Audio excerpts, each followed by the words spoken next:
প্রদীপের শিখা কারো ঘর আলো করে যায়, কারো ঘর প্রদীপের শিখাতেই পুড়ে যায়।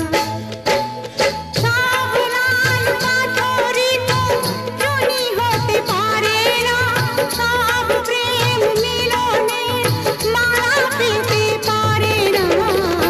পাশাপাশি দুটি ফুল ফোটে যে